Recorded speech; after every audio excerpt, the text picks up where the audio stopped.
Welcome to another edition of WIN TV. I'm your host, Denise Rollard Barnes, publisher of the Washington Informer newspaper, and I'm going to start off by just wishing all the dads and all the dad figures out there happy Father's Day. This is Father's Day weekend, and we hope that you have the weekend that you want to have and enjoy with your family, friends, or even just doing what you like to do on Father's Day, your day. We want to wish you a great Father's Day, and we have a wonderful show that actually will feature some of our great dads in the DC area. So I'm excited about that. So, we dads fall in lots of categories. We call them natural fathers, godfathers, single fathers, bonus fathers, grandfathers, uncles, you name it. And any man who chooses to make a difference in someone's life, we just congratulate you and wish you a great, great Father's Day. We hope you've had a chance to pick up a copy of this week's Washington Informer. Let me grab my issue here. Because, I always like you all to know, it's important these days to show that we're still printing the newspaper, and we'll continue to do that. So we hope that you've had a chance to pick up a copy of the Washington Informer at your favorite newsstand here in the DMV.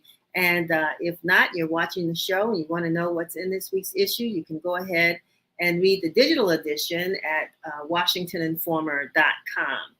And if you're watching us on Facebook, go ahead and hit share so your followers can see the broadcast. And if you're watching on Twitter, be sure to follow us and we'll follow you back. Yes, we will follow you back. And be sure to subscribe to our YouTube channel at Washington Informer TV. That's one word, Washington Informer TV, no spaces. And as I like to always say, you're following us on the social channels and following us on YouTube and subscribing to the newspaper or subscribing to the paper from our website.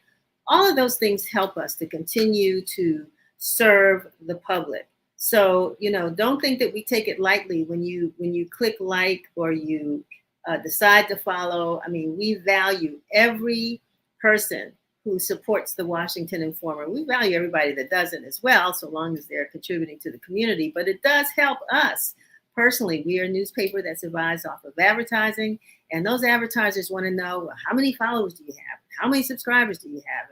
And all that kind of stuff. So we want to make sure that we can show that we're growing, and we are, thanks to you. Guess what?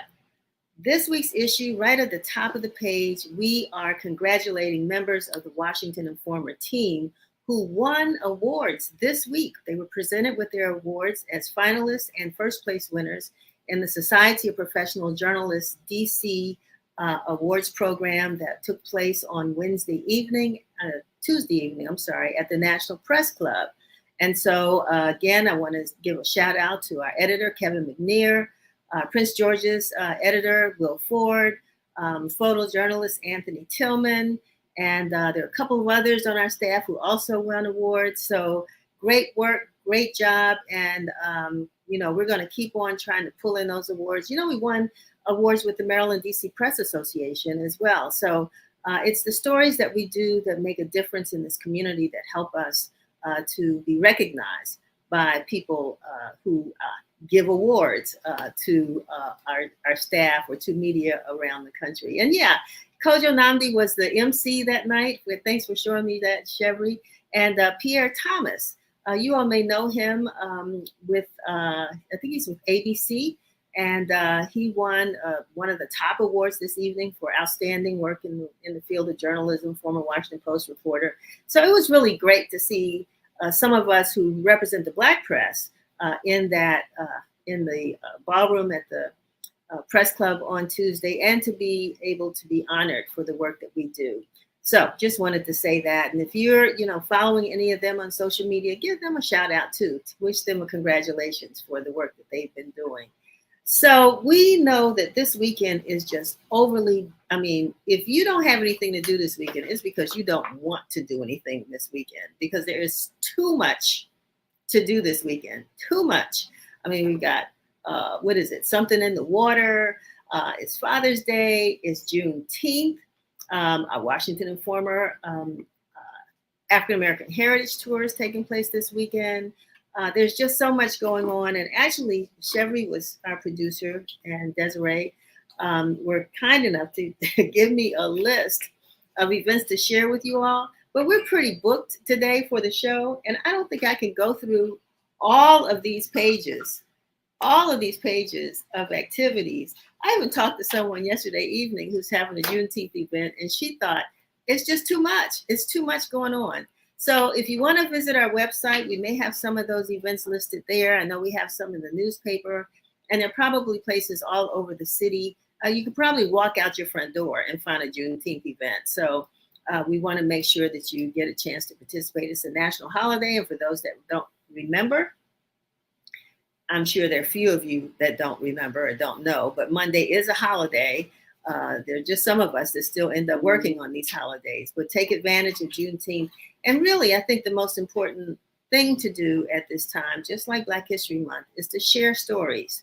And so you dads that are going to be with members of your family, talk about, your history of your family, the culture, where you come from, where your folks grew up, and every state really has its own, I think, sort of a Juneteenth, if I can say it that way. In the District of Columbia, April 16th is our date. We were the first freed. And but we celebrated, and it's a holiday in the district, April 16th. And so every state, because even though Lincoln, and I hope I have this right, those historians that are out there, feel free to correct me.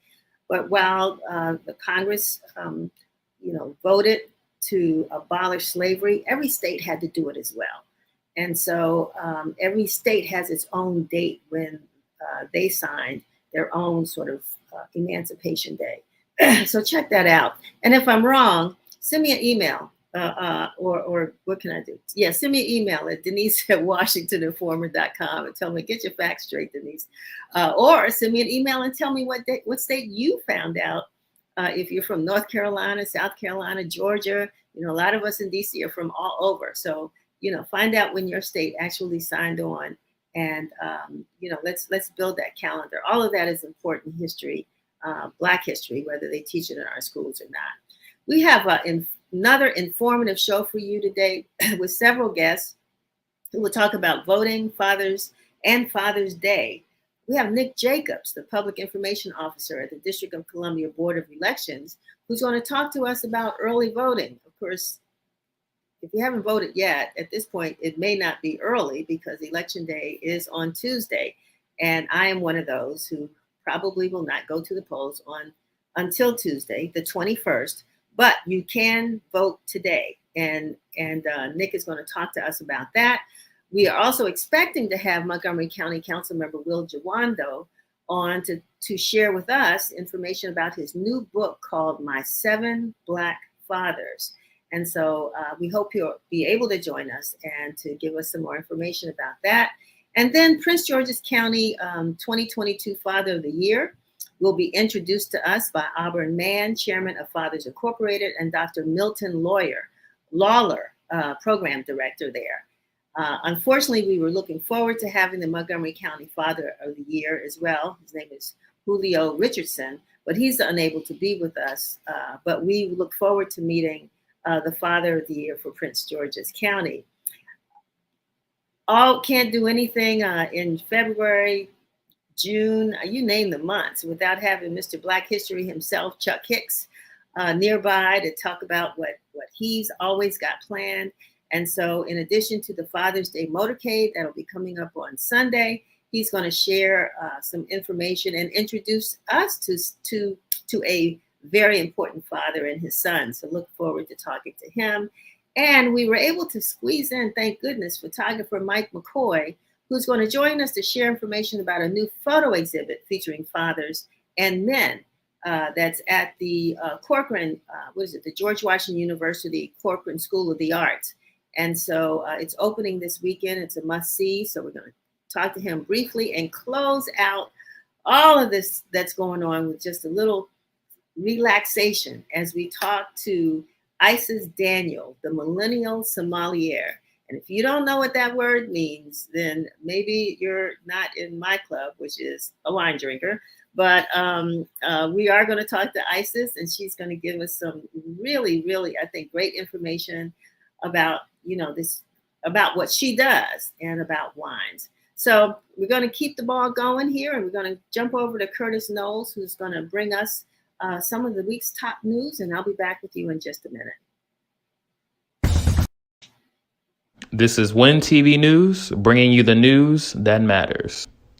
The Federal Reserve is accelerating key interest rate hikes in light of record high inflation. On Wednesday, the central bank announced a rate increase of 0.75%, a sign it is acting more aggressively to fight rising consumer prices. It is the first time since 1994 that the Fed has raised the rate that much. The three-quarter point hike brings the federal fund rate to 1.5% and 1.75% respectively. The expected effect of these changes is that consumers will spend less, and the heightened demand for goods, one of the drivers of inflation, will slow down. The Smithsonian's first gallery, dedicated to Latino history and culture, is opening its doors to the public this weekend at the National Museum of American History. Billed as a precursor to a national Latino museum to be incorporated to the Smithsonian Institution, the Molina Family Latino Gallery, with the exhibition titled Presente, A Latino History of the United States. The new gallery was set up with a $10 million donation from the Molina Family Foundation, named after the late Dr. C. David Molina and his wife Mary. Eduardo Diaz, acting deputy director of the National Museum of the American Latino, said, quote, "We developed the gallery to be like a mini museum." D.C. Mayor Muriel Bowser announced Tuesday a $50 million homeowner assistance fund designed to offer financial assistance to residents who are struggling to make housing-related payments. The D.C. Department of Housing and Community Development will serve as the lead agency for the funding program. Starting June 22nd, qualified homeowners can go to haf.dc.gov to apply for grant funding to cover matters such as mortgage payments, property or housing expenses, utilities, insurance, internet assistance, and housing association fees. Bowser said, quote, "Home ownership is a critical tool for helping residents stay and build wealth in D.C." John Hinckley Jr., the man responsible for shooting and wounding President Ronald Reagan in 1981, was freed from court oversight on Wednesday, officially concluding decades of supervision by legal and mental health professionals. Hinckley tweeted, quote, "After 41 years and 2 months and 15 days, freedom at last." Hinckley was acquitted by reason of insanity and spent the decades before that in a Washington mental hospital. Barbara A. Perry, a professor and director of presidential studies at the University of Virginia Miller Center, said that Hinckley and his impact will remain tangible on Reagan's legacy. Are you ready? Get set. It's time to vote, DC. Vote by mail, by Dropbox, or vote early and in person starting June 10th through June 19th. How will you cast your vote in the June 21st primary election? Call or visit dcvoe.org to learn more. Wow, we're going to learn more right now. That was a great commercial. Nick, how are you? I'm doing great. Thanks so much for having me with you. Oh, it's my pleasure. Hey, we got to get folks out to vote, and we can't let them go not knowing how to, where to, when to, and all of that. So that's why you're here. That's truth. And thank you again. You know, as you mentioned, early voting is open. It opened a week ago today and lasts through this Sunday. So today, tomorrow, and Sunday are your days to vote. Will be closed for the Juneteenth holiday. And then Tuesday is the big one. Tuesday's primary day. But what I really want to get out there and say for everyone, and I'm going to, forgive me, I'm going to call you out a tiny bit because you said you're going to wait to vote. So here's the thing about that. If you wait to vote, you're going to wait to vote. And all I mean is early voting right now is open. There are no lines. You can go right in. You can be in and out in a few minutes and cast your ballot and participate in the process. Make your voice heard in the community. But if you wait until Tuesday, you might wind up waiting in a little bit of a line. And we just have to think, you know, why wait if you're going to wind up waiting? I think that makes a lot of sense. It really does. And I feel more, encouraged. Well, not even encouraged. I feel like I'm obligated now to go on out and do that right after the show is over. But where can folks go to vote?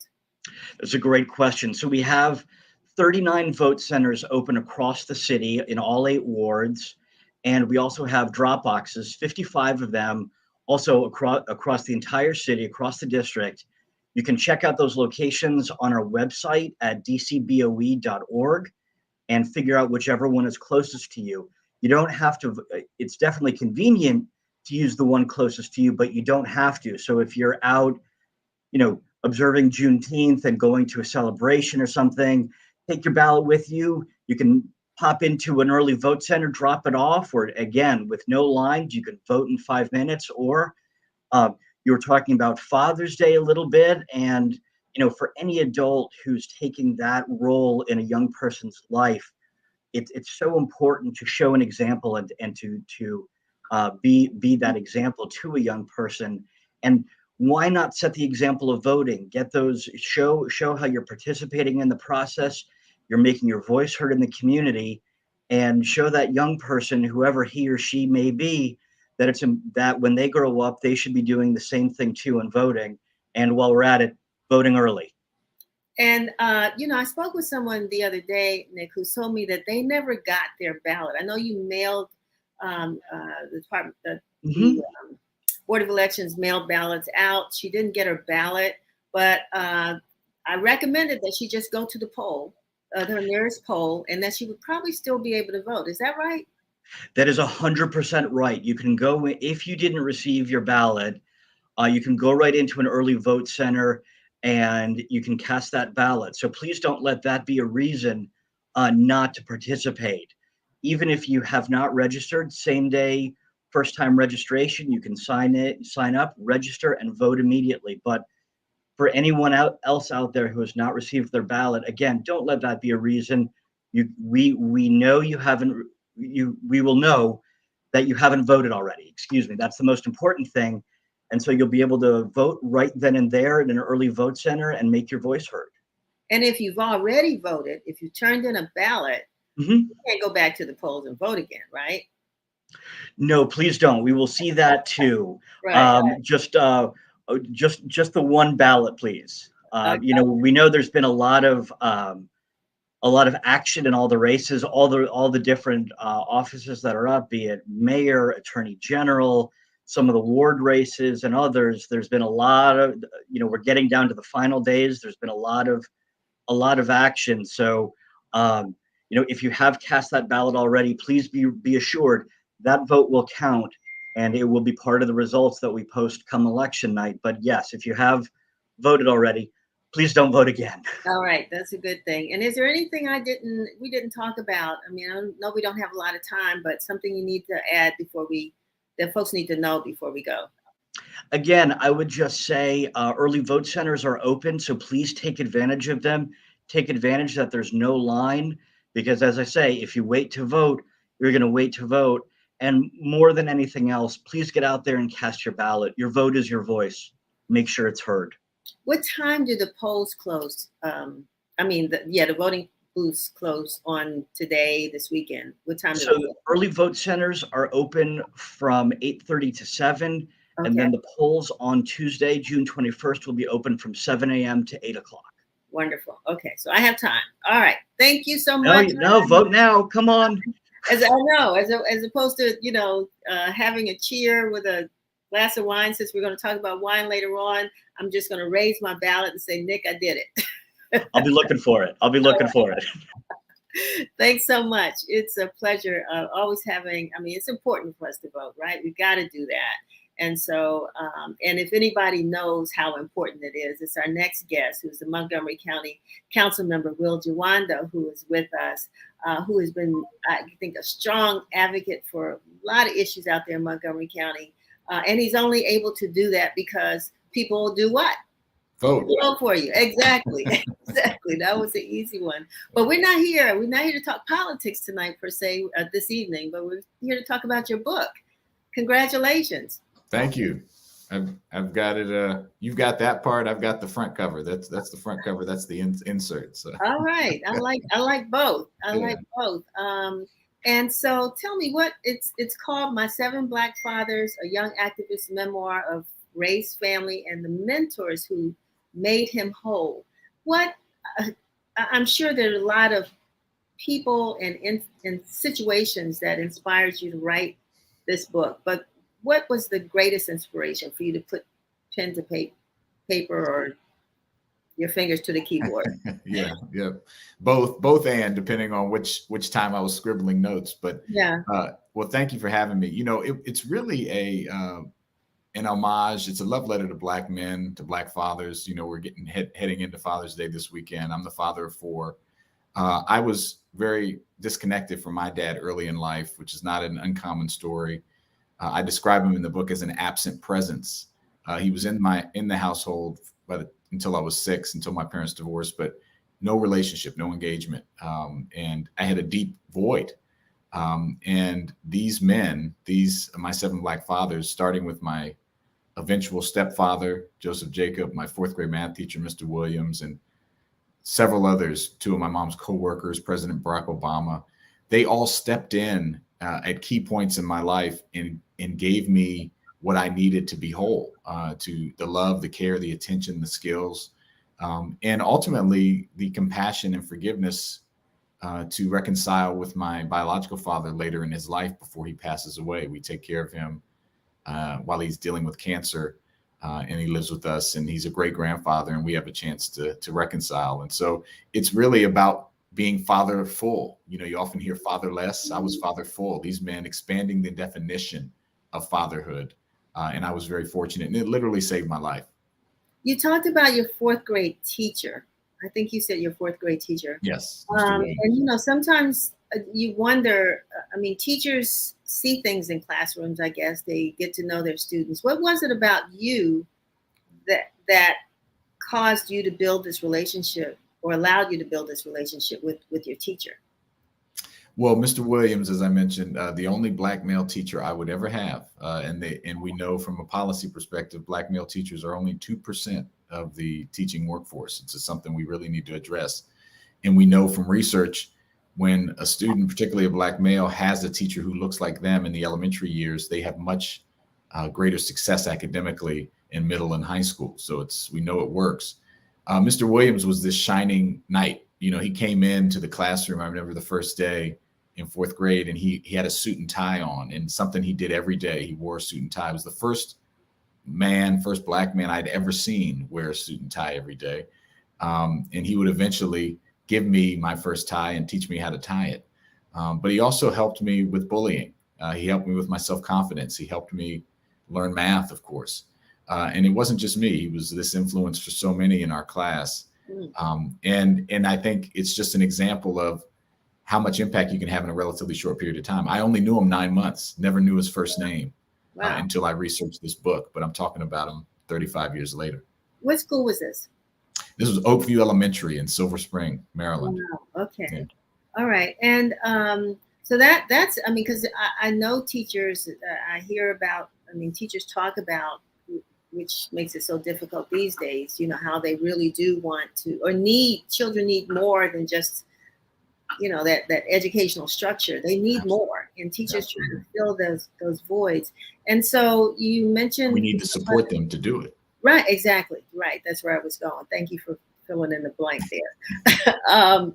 So also, you're the father of 4, you said. What did these men teach you about fatherhood? I mean, literally just about everything.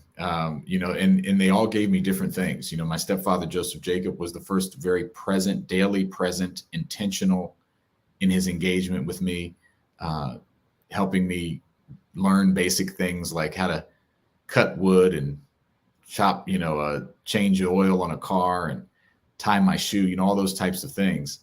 And so those skills, but also just the ministry of presence, being engaged, asking how I was doing, talking to me as a person, things I try to model and be very intentional with my kids. So, you know, and all of them gave me different things. They exposed me to different things. They taught me different things. And so I really am an amalgamation of all that they poured into me. And I know I wouldn't be, you know, no one's perfect, but I try to model and be very present and intentional. I think intentionality is something they all did in their various ways. Whatever they gave me, they were intentional about the time they spent with me and what they taught me, and how they loved me. And I try to do that with my children. So I certainly am thankful for that. And I think, you know, as I said, also, it also gave me what I needed to become whole enough to forgive my father and to reconcile with him, which is something I'm thankful for as well.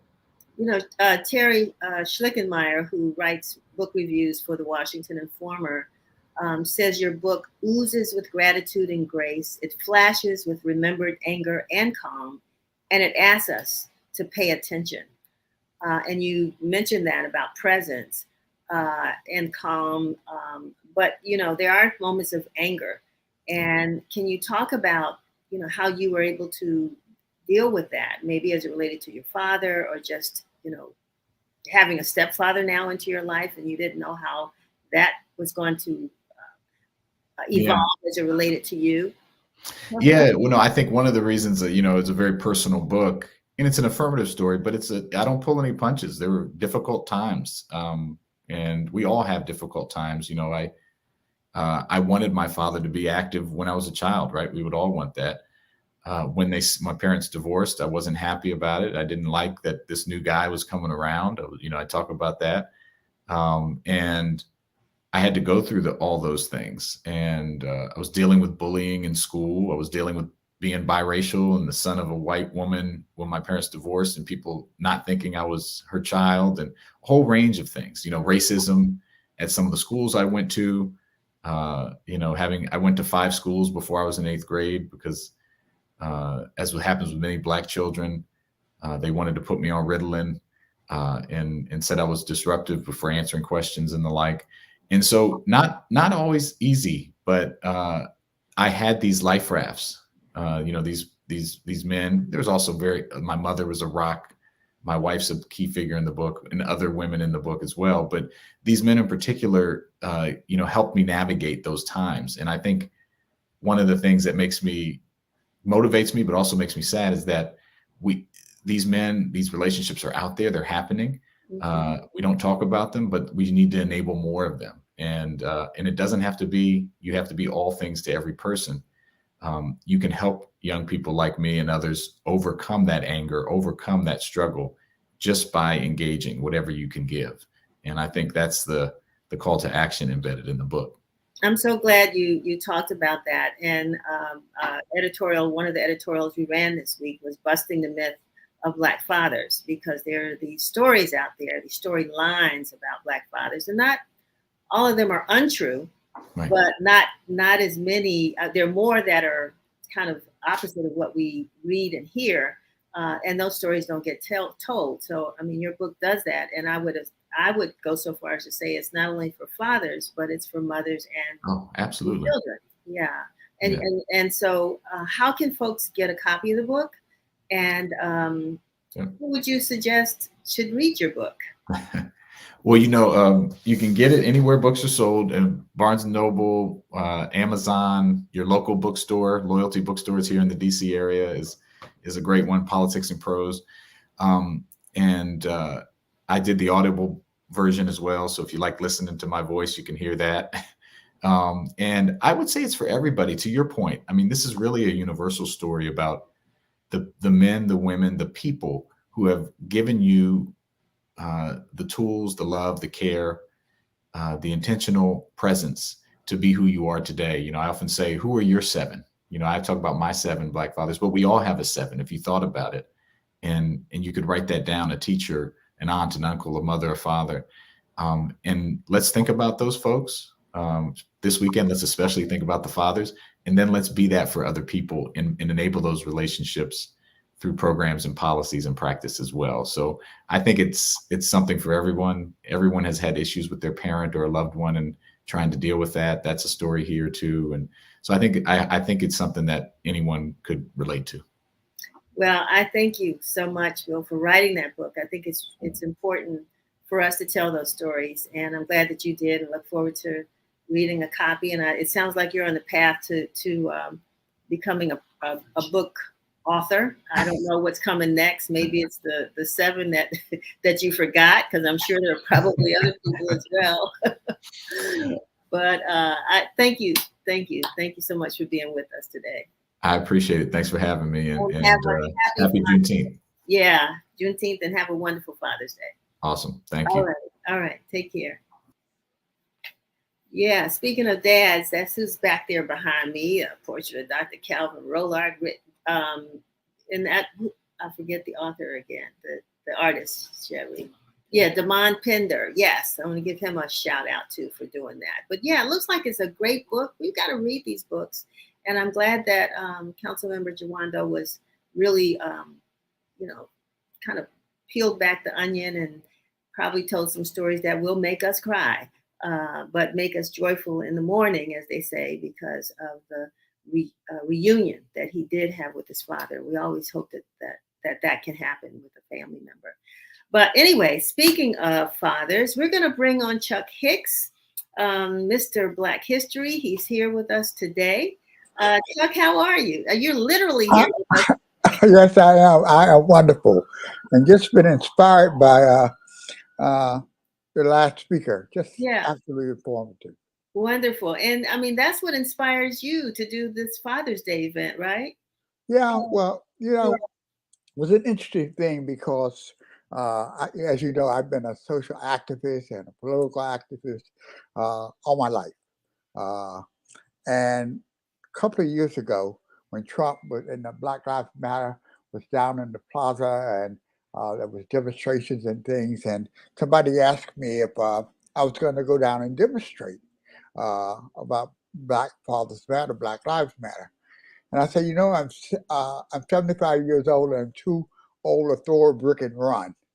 And so then I started thinking about something. I said, well, maybe I should do a Black Fathers motorcade and just do something that says, a salute to Black men, that there's something good about Black men, there's something to be proud about Black men, and that everybody can do this. And so I came up with this idea that it becomes important to celebrate Black men. And an easy way of doing it is that we have a motorcade. We go through wards 1, 5, 7, and 8, which are the highest percentages of Blacks in the city.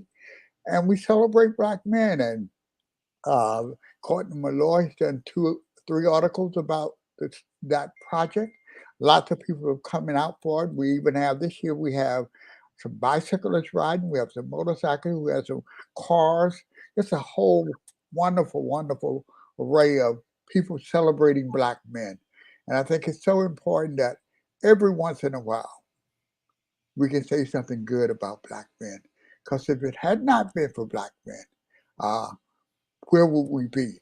And even when we go back and make this connection between the Civil War and where we are today, it was the Black men who were slaves, who ran away, who joined the army to fight to free themselves, their families, and their children. Yeah. And from that, we have Juneteenth. Right. Juneteenth is about celebrating Black men. And Black men were the ones who fought for us in slavery. And so it's an extension of Juneteenth and Black fathers right together. It's one connection. I think it becomes important that we not break that we see the connection between that. Right. And of course, the African American Civil War Museum is a wonderful place to go with Dr. Frank Smith to talk about that. Exactly.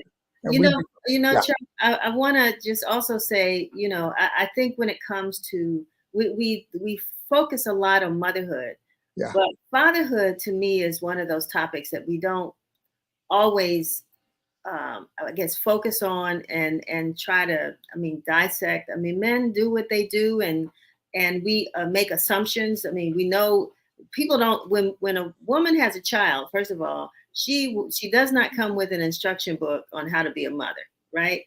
And the same thing with fathers. They don't come with an instruction book on how to be a father.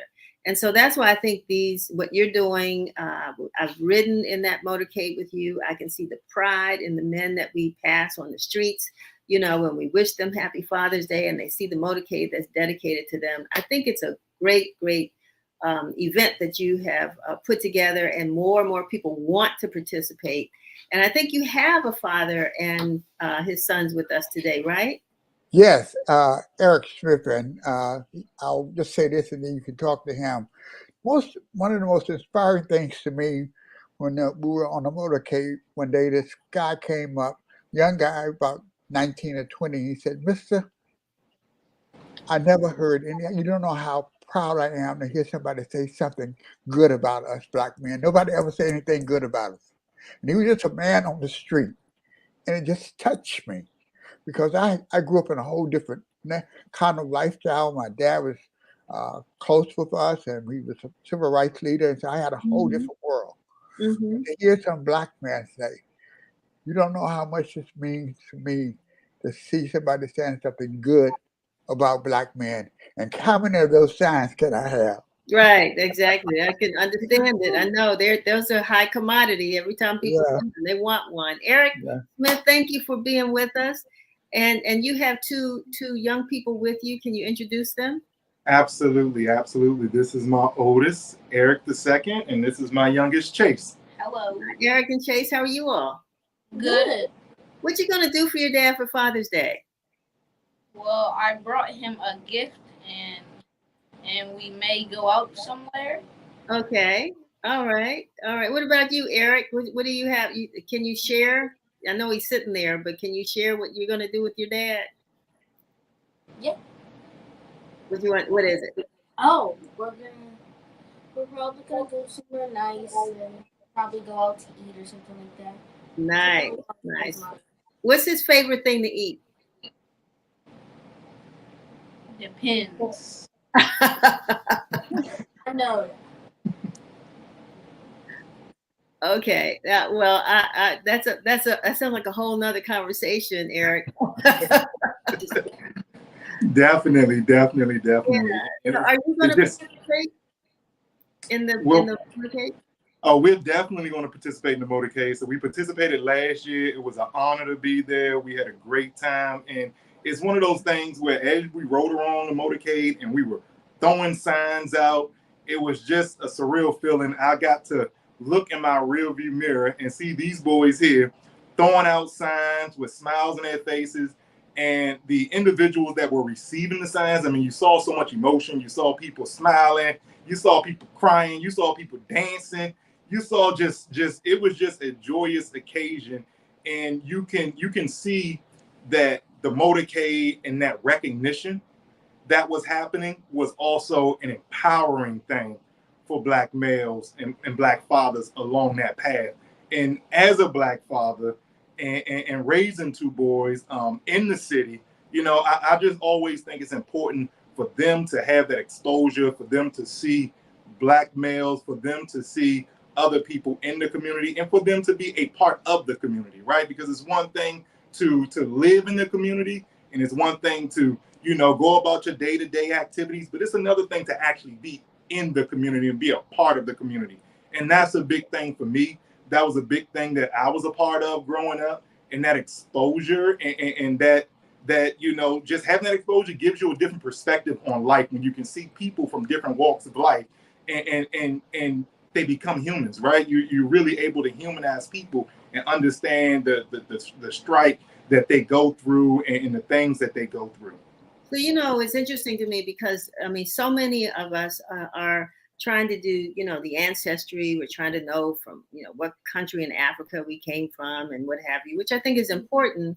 But a lot of us can't go back beyond our great grandfathers or our great grandparent. We might do a grandparent, maybe a great grandparent, but then we're stuck, right? And there's a reason why we need to know that, and why, you know, generationally, you know, because of, you know, even for health reasons, you know, we need to know from whence we came. Is your father, your grandfather, do they know their grands, or what's the situation with you all? Absolutely. So my father, I grew up in a home. My mom and dad were both present. And, you know, my father was one of those people that he was a man's man, right? And he definitely passed those lessons along. But I think he also showed me how to show up for people, right? One thing about growing up, I grew up in a family of 3 boys. We had 2 god brothers of mine that were very, very close. I was the youngest. I had my dad there. I had uncles, a slew of uncles, right? And it just gives you a certain level. It gave me a certain level of confidence, and it gave me a certain level of like, okay, no matter what, I know I got these men here that's going to go through things with me, and they're not going to judge me. And you know, it allowed me to take certain risks in life, and those risks really paid off. And having that confidence really paid off. So, you know, my dad really gave me a lot of lessons around just how to be a man.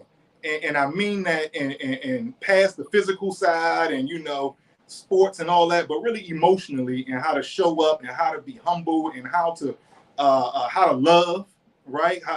And he just gave me a lot of life lessons that I still take with me to this day. I want to go back to your sons. Eric, I'm going to start with you. What is something your dad tells you all the time? And you know, no matter what you do, Dad's going to say, what is it? Don't compare yourself to other people. All right. Okay. All right. And what about your brother? Tell me something your dad said. Huh? Stay confident. Don't ever give up, and always do your dreams. Whoa, that is wonderful. I mean, those are messages that you all will take with you for the rest of your lives. And Dad, I mean, how does that make you feel to know that? Oh yeah, you know, it just makes me proud, right? It makes you have a sense of, okay, I'm doing something right, you know. And it's not just me, right? They have a whole village of people, but that village coming around them and the village being there, like as a village, we're doing something right. Wonderful, Chuck. Can you give some details on the motorcade on Saturday? On Sunday. Yeah. We start at the African American Civil War Museum. We will go through wards 1, 5, 7, and 8. We start decorating at 10:30, and if you want to decorate your car, we'll have balloons, we have banners, and we line up and we take off at 12 o'clock. It's about an hour. And we'll have signs that everybody will have a carload of signs that they will be given out along the route. And all the people who are in the motorcade this year, we have a wonderful treat. Everybody in the motorcade will get a hat. And that hat says, Black fathers matter, Black men matter, Black boys matter. And on the back it says, Black health matters, because when we ended up at the big chair, we're having a Black men's health fair. Of course, anybody is welcome, but we're focusing on Black men and their health.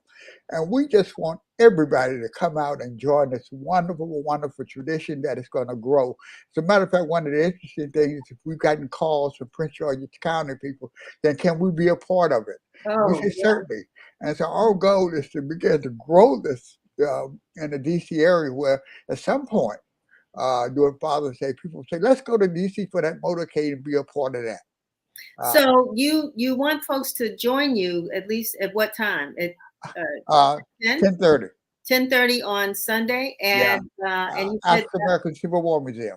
Do you have that? We need that address, which is, I know it's is it Vermont? No, it's 1000 Vermont Avenue. It's right down from Benchill, and that's at the Green Line. Right. Subway. Okay. Civil War Museum. So meet there at 10:30. You're going to pull off by noon and move towards 1, 5, 7, and 8. Wonderful. Yes. And we are excited about all the people that are coming. We got a group of bicycle people. We got some of the Miss CEDC people involved. We got the first Black female race car lady who's going to be riding with us. Wonderful. Everybody celebrates fathers. Okay. Yes. That's good. And it's time. It's just long overdue.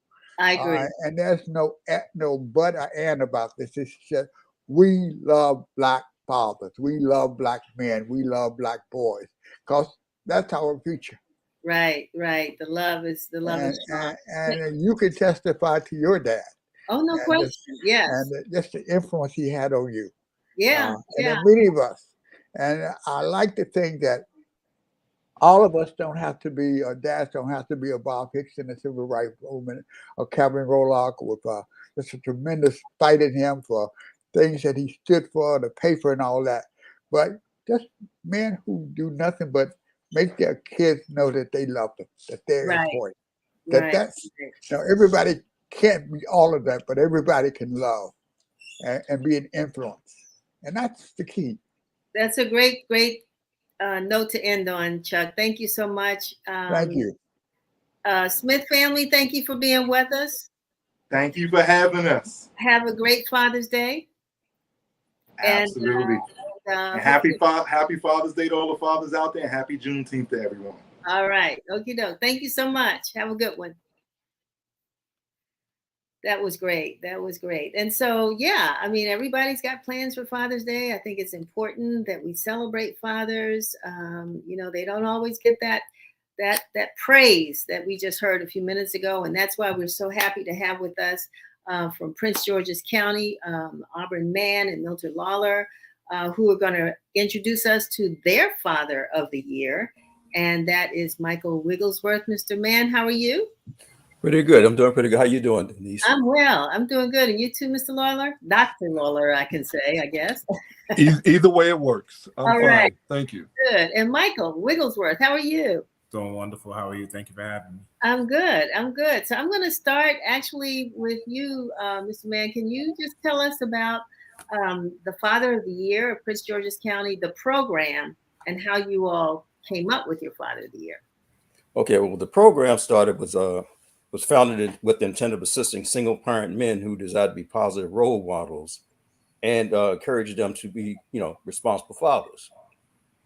And kind of the reason for that, because what we've noticed in society was the crime, the increase in assaults, hate, violence, that role models need to be basically coming from the community.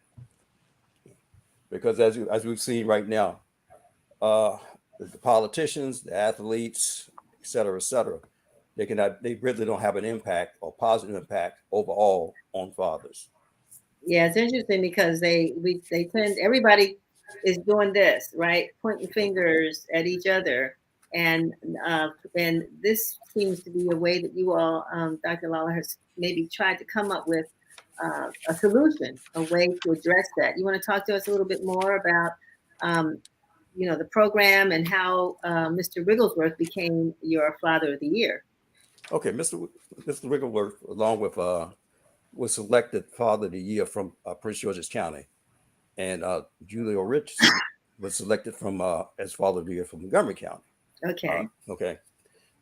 The criteria behind that was, and we have that criteria in a nomination form on the Fathers Incorporated website.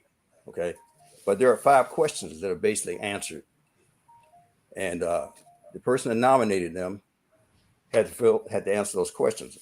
Those questions were based on our mission and vision, which basically was brotherhood, manhood, fatherhood, and gentlemanship.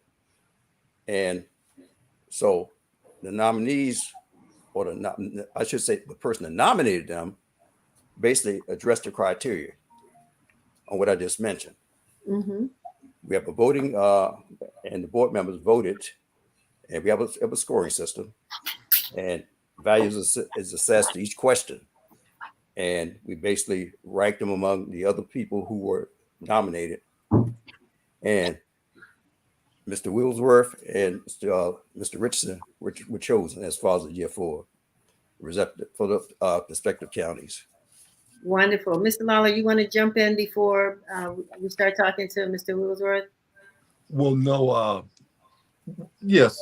Just briefly, the Fathers Incorporated, they acknowledge the presence that we do have men within our community who are doing what they're supposed to do.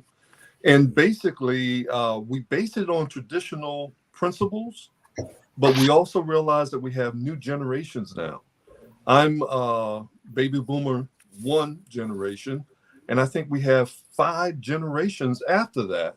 So we have fathers all the way down to I think Generation Z now.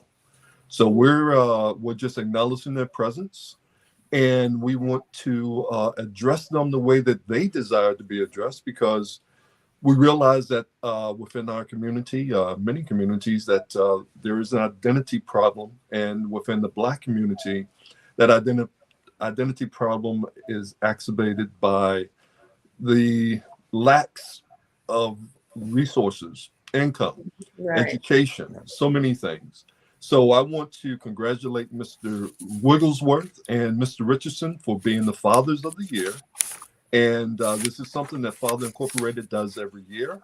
We have 3 previous Fathers of the Year for the previous 3 years. Mm-hmm. And we are looking for nominees to come in for Father of the Year for 2023.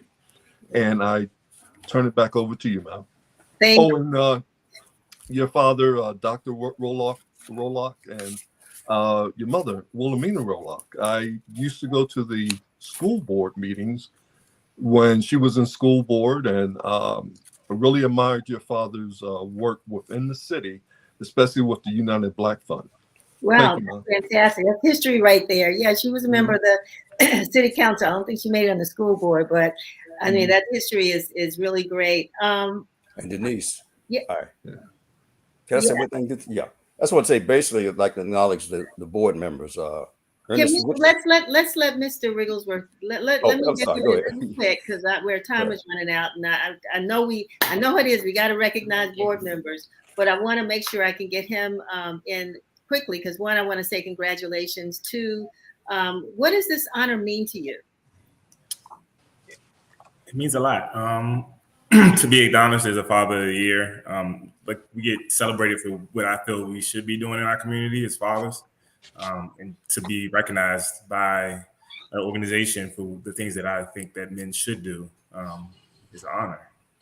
You are a dad. You have how many children? You have sons? I have two kids, one daughter who nominated me, and I have a son, and at 18 and 13 years old, respectively. Wow. And do you know what it was that, she said? Is there one thing that you can say that she said about you that maybe just struck a chord that you like, I didn't know she was really paying attention? The main thing that she wrote about was my relationships with my friends and family and how I'm always there for them and how I'm a reliable person. And that struck a chord because I didn't, you show up for people and you don't realize that you're being a role model to your kids and how you show up for others. It's not just how you show up for them, it's how you show up for others as well. Right. And I assume you have friends that are dads as well. Of course, yes. I have Yeah. And if you don't mind me intruding on your dad conversations, but what is it you all find that may be one of the biggest challenges that you face to fatherhood that you help each other out with? It depends on their dynamic, but mainly co-parenting would be one of the main challenges in this era because, as we know, marriages don't quite, at this point in my life, marriages don't always work out, but co-parenting would be one of the main challenges as a man to stay active in your child's life and the importance of being active in your child's life, no matter how your parenting situation is with your other half. Right. And how, sometimes I think these questions get personal, but I am curious about your relationship with your father. With my father, it's had its ups and downs throughout my life, of course. But he was a presence in my life. It's like Councilman Jawan said, it takes a village. So I have my 7 fathers as well, including my father. I think knowing your father is important because you get to know who you are because some things are genetic. Right. You get to learn who you are. So I've learned who I am by observing my father and learning from him. Wonderful. Yeah, Mr. Mann, I'm going to let you jump back in real quick because I know you want to recognize your board members. If we do that quickly. Okay, real quickly. The founder and president is Ernest Woodson, and also on the board is Gordon Hackley, Dr. Kim Harris-Cobb, and Dana Taylor. Okay. That's Oh, I was expecting, a list of 20. No. That many people would be totally ineffective trying to work together. So. Right. Well, I really want to thank you all for joining us on this day, to talk about Father's Day and what you all are doing to honor fathers in Prince George's and Montgomery County. I think it's real important that you do that and that the fathers get the recognition because you all don't get a lot of recognition, but it looks like that's changing, right? Oh, yeah. I mean, it took almost 50 years after Mother's Day for there to really even be a Father's Day. So we are making progress. Yeah. So I want to thank you both, thank all of you all for being with us. And I hope that you have a wonderful Father's Day. Thank you. Thank you for having us. Thank you for having us on. All right. See you next year. All right. So we're not done yet. We're going to talk a couple minutes with Mike McCoy. He's a photographer who's joining us to talk a little bit about Framing Fatherhood, a photo exhibit celebrating Black fatherhood, curated by Dr. Imani Cheers, and it's at the GW School of Corcoran School of the Arts, and I just saw you all this morning on Channel 9, and I said, Sherry, can we get them on our show today? And so I just want to say thank you for being with us, because this exhibit sounds fantastic. Thank you for having us. Oh, my pleasure, my pleasure. So who can start now telling me, maybe you, Dr. Cheers, about what Yeah. Absolutely. Thank you again for having us. So again, my name is Imani Cheers, and I'm the curator of Framing Fatherhood, which is a part of a larger initiative that I founded, and I'm the executive director of. It's called It Takes a Village: Basics of Boyhood and Messages for Manhood. And I launched that initiative in the fall of 2021. And this is one of 3 components to that project. So we started with a social media data analysis. We wanted to see really the way in which Black men and boys were discussing issues around mental health on these platforms. And then we have a book that is coming out. It's a curation of essays. And then, of course, this amazing exhibition that opens this Sunday, Juneteenth and Father's Day, a celebration of Black men, Black boys, and Black fatherhood. Wonderful. It sounds like they're still constructing the exhibit in the background there. We are setting up for our exhibition reception. That will be tomorrow evening after our artist talk, where Michael is one of our 14 photographers who will be here at the Corcoran. Everyone, please come out, meet the artists, see their work, and then stay and hang out for a party with us. So it's going to be a good time. Well, we've had Michael. I mean, we know Michael well. We've been blessed to have some of his work published in the Washington Informer. We know you are a phenomenal photographer. And so I don't even know how you could have gotten through this project without having him on board. But you did, and I'm glad he is a part of it. And Michael, tell us, I mean, what were some of the images that you captured that you thought, were really telling about Black men and Black boys and fathers? It was tough. Imani reached out to me and he said, "Hey, Mike, I want you to be a part of the show." And I think out of everyone, I was probably like one of the last ones to submit images. But it was just so tough. I mean, it's looking at images that I've made, just like walking around Baltimore, or even like during George Floyd, or just, my time in DC. It's sharing all those moments, and it's trying to put a handful of images together. I mean, it's tough. Because my thing is, as a Black man, I want to celebrate Blackness, fatherhood, and just get some inspiration for the brothers, because the minute we leave out of our doors, hell, we have it rough.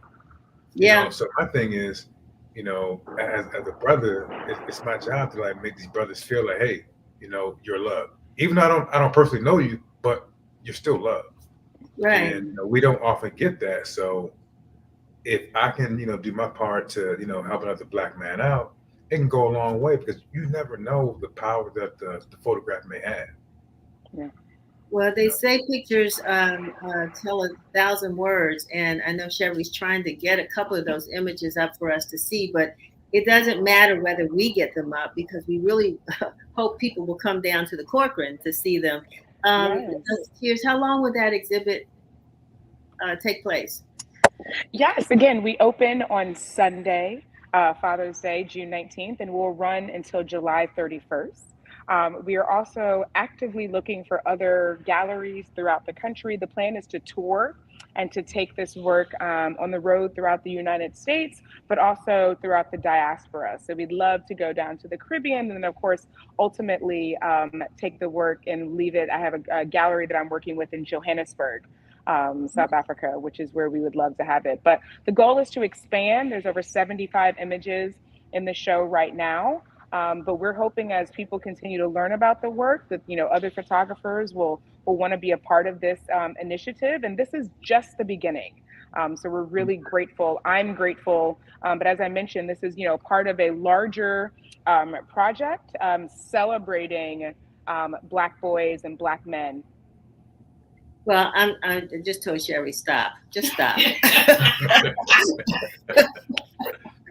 Because it's distracting. I want to hear what you have to say, because I want to go down and see. I have seen some beautiful images, and you said this morning, I just wanted to get this out too, that you were inspired to do this, I think, by your father.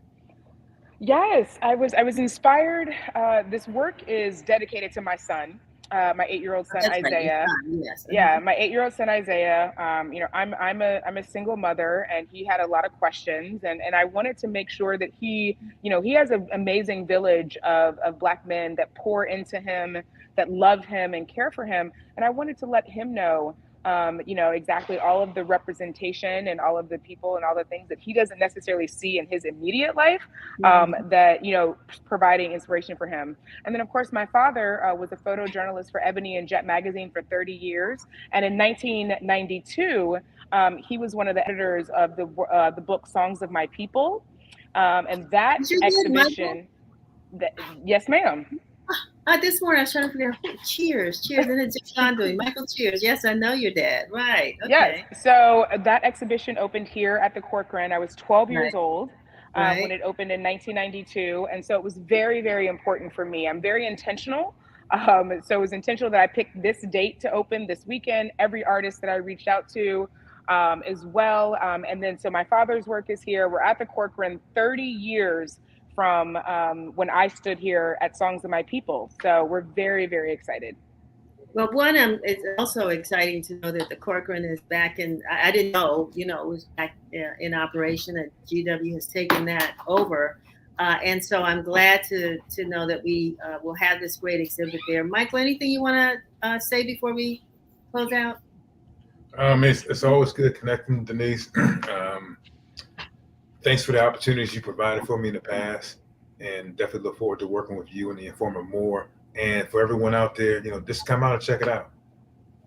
Well, the honor is mine, because you like Michael Cheers and so many of those other photographers that you have in this exhibit, and folks that I've worked with over the years. I mean, again, it's a community of photographers who just don't. I mean, the value of their work is amazing, and without you all to tell those stories in images, folks would not know who we are as a people. So thank you for all that you do. And Dr. Cheers, thank you for pulling them all together for this exhibit. And reach out. We want to do what we can to share that with some of our fellow publishers across the country, and see if we can get you in some other galleries. I would love to see how I could support that. Absolutely. Thank you so much, Ms. Denise. We have, let's definitely connect, and I'll connect you with our publicists, and let's make it happen. I'm grateful. All righty. Okay. You all have a wonderful weekend. Thank you. Thank you, Denise. And all that. Okay, doke. Bye. Bye-bye. So that was good. That was good. And I hope, you got a whole month now to try to get to the Corcoran. So I would strongly urge you to go. And when you go, let us know here at WIN TV. Send us a note, put something in our social media, whatever you can do to let us know you went there and what you thought about that exhibit. And hopefully I might run into you there. So I've been talking now for about an hour with the help of others. And, it's nothing more refreshing on a hot day like today. Water's always good. Water is always good. But Isis Daniel is going to tell me why a glass of wine is always good as well. Yes, you have your wine. I'm so happy to see that. But yes, wine is a everyday thing around here for the Millennial Somm. But yes, my name is Isis Daniel, and I am the Millennial Somm. I am a certified level 3 wine spirit education trust wine professional, or sommelier, right? But I also am a wine content creator and influencer. So everything wine, we're all about cultivating the next generation of wine lovers. Well, I'm really, really excited to meet you, and we'll start following you like crazy. And I got a bunch of friends that'll be following you too. So whatever your numbers are now, at least I can bring you 5, maybe 10. I'm ready. Come on. Okay. And this is a weekend. It's Juneteenth is a weekend of celebration. So tell us, first of all, what is a sommelier? Yeah, so we are a steward of wine, right? I like to call myself the Somm of the people. But whether you're in a restaurant or you're online or you do private events, we're just stewards of wine. We want to make sure that whoever is at our events, that we have a wine that fits your palate, that we create and curate, wine pairings, things of that sort. But for me, I really do focus on wine education. I believe that providing a new way to interpret wine, to learn about wine, will actually open the floodgates of people being interested in wine. So I make fun wine content videos and, again, educate my followers on wine experiences. One of my favorite things to do is to go over to Chat's Liquors on 8th Street. I don't know if you know Bernie over there. Yeah. I don't. I always go there and I say, Bernie, okay, tell me what's new and tell me something about it. And so I'm glad to know that you two connect as well, because there is some education around, what we consume. A lot of people just throw back whatever, but to be educated about the things that you are consuming really adds, I think some value to the experience. And so give me a tip. I asked you earlier, once you open a bottle of wine, do you have to drink it all, or can you leave it out, or should you refrigerate it? What do you do? So wine is all about your needs and the mood that you're in. So sometimes you can open up a bottle of wine when you have friends over, you're able to totally just finish the bottle, right? But there are moments where you're not going to be able to complete the full bottle. So there are recommendations. The typical, keep your cork or your screw top, put it back in the refrigerator, and when you put it in the fridge, you have about 3 to 5 days to drink it before it starts to turn. However, there are other technologies out there, which I am actually in partnership with Coravin Preservation System. We have a Father's Day sale going on, you guys. Click the link in my bio. You can visit my website, The Millennial Somm, or just go to my social media accounts and click the links. But we have sparkling wine preservation systems, still wine, anything you need. We have that available to you. Someone ordered that today, because I have a couple my husband has a couple of friends that I know that are serious wine drinkers. Mm-hmm. When would I get that? Oh, when? I'm not sure how quick the shipping is, but I'm sure it'll probably be within 2 weeks. I wouldn't even be surprised if you got it in like 2 days. But a belated Father's Day gift. That's fine. That's good. Yeah. That's good. It's the perfect Father's Day gift. You mentioned, and we'll repeat that a little bit later, but you also mentioned the cork and the screw off. Yes. And some people have some attitudes about what's better. Talk to me about that. Yes, let's talk about it. This is one of I get the world's smallest violin, start playing it, right? So there's a time and a place for everything. Corks are great for aging wines because in the cork, there's actually, and I have one right here, within the cork, there are little pores, and oxygen is slowly getting into the wine and really developing the wine from primary characteristics. So we're dealing with, I don't know, if you want to say primary fruit characteristics, floral characteristics, things like that. And now oxygen will mature those flavors, and that's what you want. If you have a screw top, that doesn't mean that the wine is less quality. What it means is that you should drink it now. This is not a wine suitable for aging. Within 2 years, you should open it up and drink it. And these wines are typically light, fruit forward, and easy drinking wines. So it's really about style rather than quality when you see a screw top versus a cork. Mm-hmm. And, I'm not trying to show off or anything, but I had a chance to visit a winery in South Africa. Oh. I've been twice. In the second time, I had to go back because my husband got mad at me because I opened one of those bottles of wine that had been sitting around for about 2 years.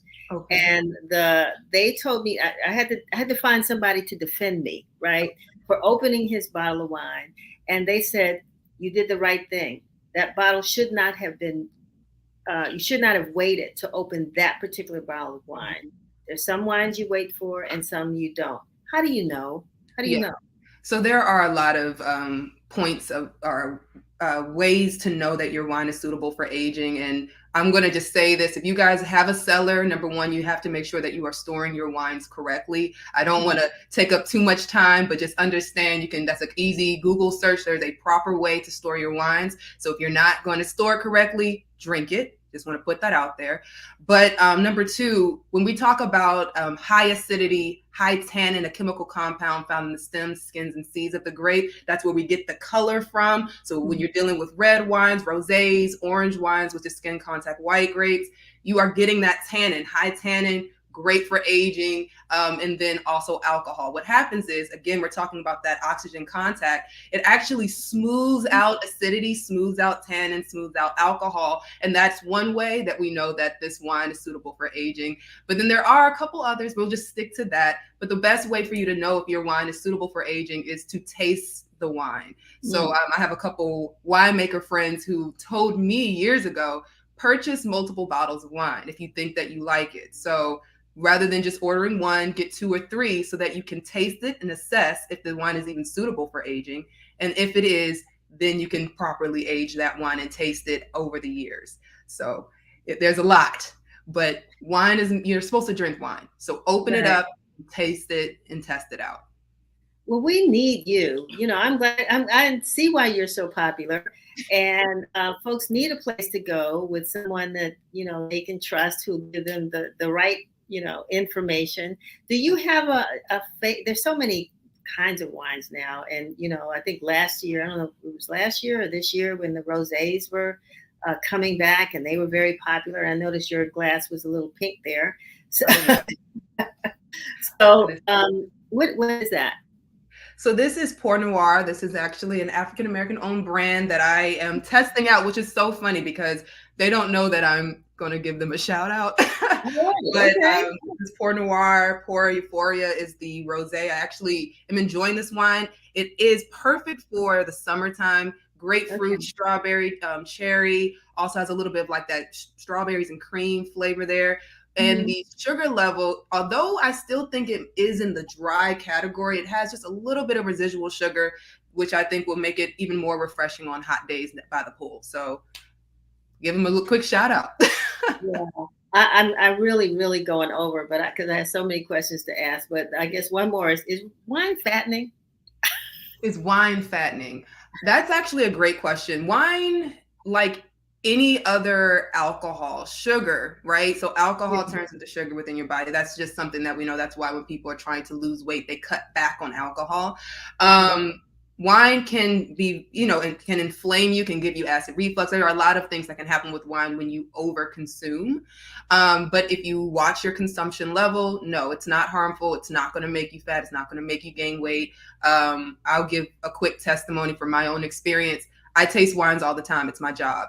And I've had to realize, because my body was speaking to me and saying, you're overdoing it. I end up cutting back, and I only do about 2 glasses a day. And so I have to use my spittoon, my spit bucket, because, you know, just to make sure that I am monitoring my daily intake. But no, you will be fine with drinking wine. It's not going to make you gain weight or anything, but that's only if you are monitoring your consumption level. We are all about safe consumption over here. And you mentioned the wine that you're testing right now, which is from a Black-owned winery. It seems, and I've learned this from Bernie, that there are lots more. I mean, it seems to be a growing community of Black, what do we call them? Black-owned wine brands? Yeah, wine brands. Yeah, there's another word I was trying to think of. Yeah, but that, I mean, have you observed that? And there's some popular ones out there that people are really. You're smiling, so go ahead and answer. I'm smiling because my team and I, we actually curated a full Black-owned wine list that we can access on my website, and it's for free. We're offering this as a resource to everyone because we are tired of the excuses. When I walk into a wine bar and I don't see, Black-owned brands, Asian-owned brands, women-owned brands, it's ridiculous at this point. I'm just going to keep it 100, be honest, right? We need more representation within our wine stores and wine bars. But the only way that's going to happen is if we, the consumers, ask for it. So I created a list that is for free on my website that anyone can download and test out these wines for yourself so that you can know to, actually go and request. We have their website, social media, everything you need to find the wines. We have that for you. Isis, you are a wealth of knowledge and good information. And I just thank you, one, for your patience and waiting to be with us today. And we want to continue to build the relationship. I just really appreciate what you're doing, and that it's good information. That's the most important thing. And you got some free stuff, and you're paying it forward. by Absolutely. supporting others who are in this business. So tell me one more time what that contraption is back there. Oh, Coravin. Coravin, Coravin. I know my light might be a little harsh. This is the sparkling wine.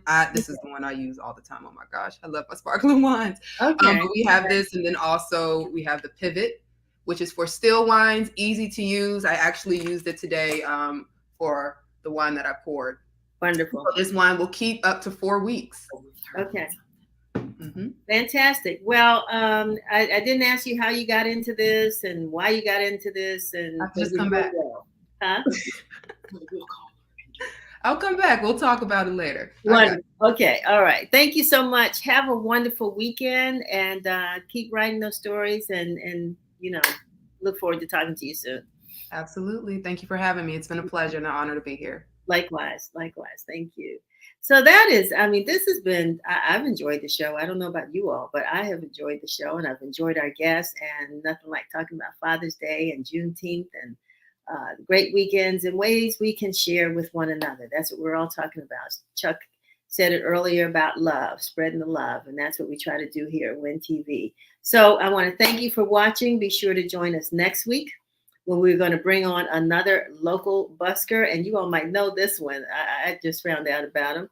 And also, we have a video that are we going to show the video, shall we? Yeah, we'll show it after what's going on in DC. Yeah, we're going to do what's going on in DC. We have a video that our assistant producer, Desiree Chen, produced, just a taste of what fathers are saying in the area. So we wanted to have that. And tomorrow, we will be going on our African American Heritage Tour. There will be about 2 busloads of us going to Josephine City in Berryville, Virginia. If you can't make it, you will see pictures, and we'll be, writing about that trip and celebrating Juneteenth there with the residents of that town that have been preserved a city since 1870. So again, that's it for me for WIN TV. Stay tuned for what's going on in DC, and I will see you next week. Have a great weekend.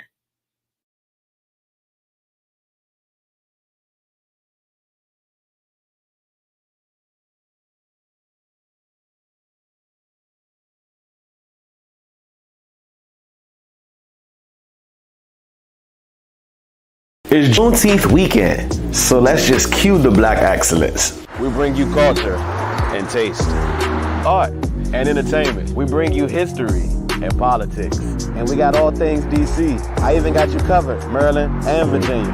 Welcome to What's Going On, DC. Hey, I'm your boy, the Media Prince, and we are back with another epic weekend of all things DMV. So let's get the boat sailing. Let's start in politics.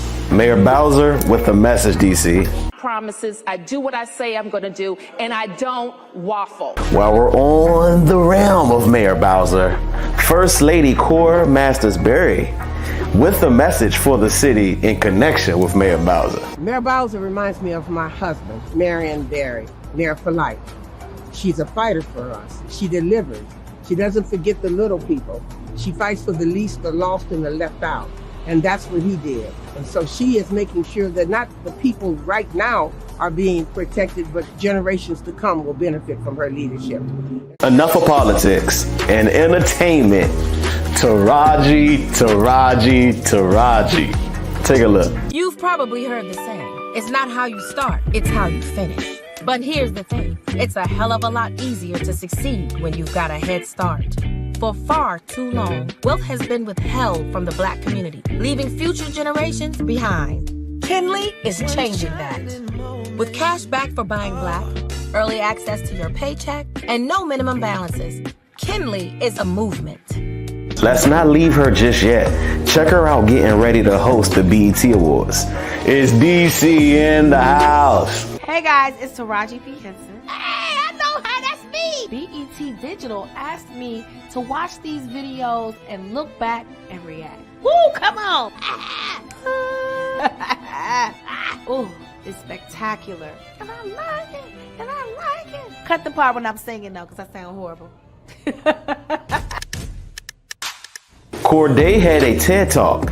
And it went a little something like this. Those of you who may not know who I am, which is probably the vast majority of you all, my name is Corday. I'm 24 years old. I was born in Raleigh, North Carolina. I was raised majority in Suitland, Maryland, which made me who I am today. I'm a hip-hop artist. More specifically, a multi-platinum, Grammy-nominated hip-hop artist.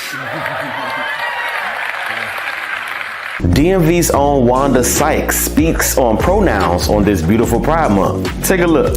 If people's pronouns and everything bother you, and you're like, I understand all this, why it's got to be they, them, what's your pronoun? Here's the thing, kids get it. I heard I have twins, right? And my son was asking my daughter about one of their classmates, like, hey, is she? And my daughter said, no. Alexis is non-binary, so it's they, them. And my son said, oh, okay. And that was it. There wasn't any more, there was no judgment. He just got it. He was like, okay. It's like if your name is Larry, I ain't gonna call you Ted. That's it. It's just a matter of respect. That's all it is. And I'm telling you, if you don't get it and you get hung up on shit like this, you just sound old. That's all. These kids are on 5G and you are on AOL dial-up. Rigo Nasty for Kering magazine.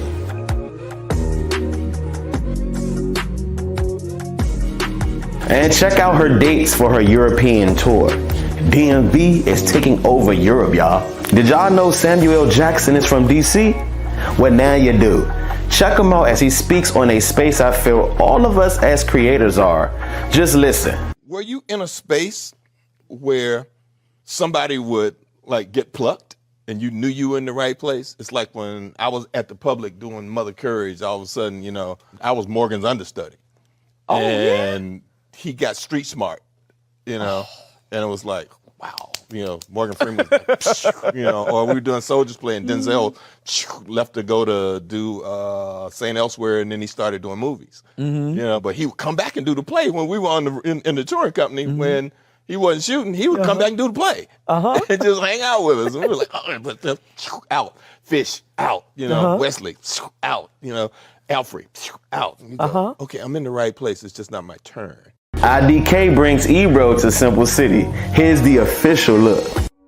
Before I'm a rapper or producer or any of that, I'm a problem solver. And my passion is teaching. Got me pulling up in the legendary Simple City. Yes. Yeah. For me, I love the idea of dancing and having fun to music, but I always wanted to tell a story that was real that a lot of people wouldn't understand. You got people dealing with a lot, but I'm sure it's also a lot of love. Simple City to me, it means home. We have family out here. That's really all we got, A lot of stuff happened right here that made me like who I am for real. With JIDK, he had a vision and he was so confident in what he was talking about. If I'm gonna make music, how do I create something that's gonna change people's perspective and something that's gonna stick with people forever, Congratulations to DMV's own Miles Frost for his Tony Award for Best Actor as Michael Jackson in MJ the Musical. Hey, DMV is on Broadway. Miles Frost, MJ.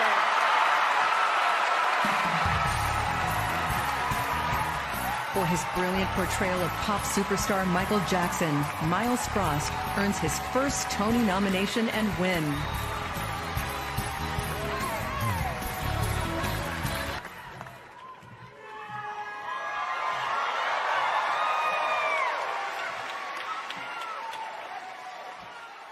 Mama, I made it. I'm so honored and so blessed and so grateful and so... I just can't control my feet. Okay, let me not smear you with so much entertainment. In sports, Washington Commanders head coach Ron Rivera speaks out after we all saw the video from Coach Del Rio. Now, we're going to keep it up for a few seconds so you can read.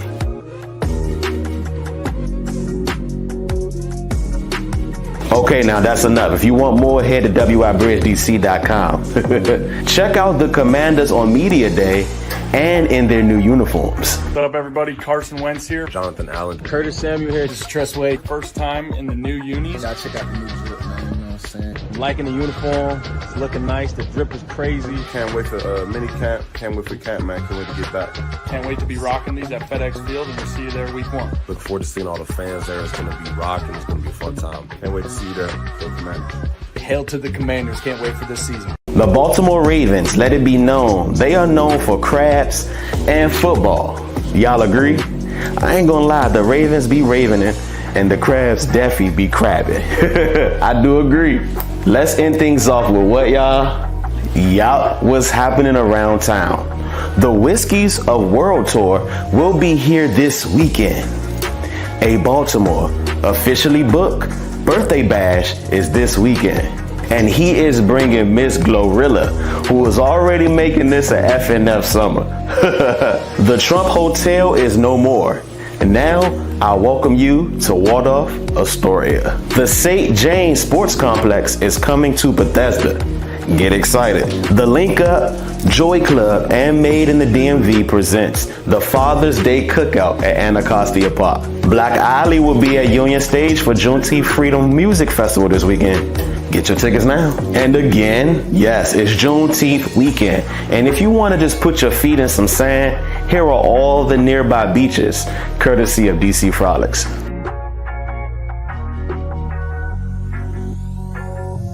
And lastly, Something in the Water is this weekend. It actually starts tonight, tomorrow, and Sunday. So get out there and enjoy it. They just let out the lineup. It's epic.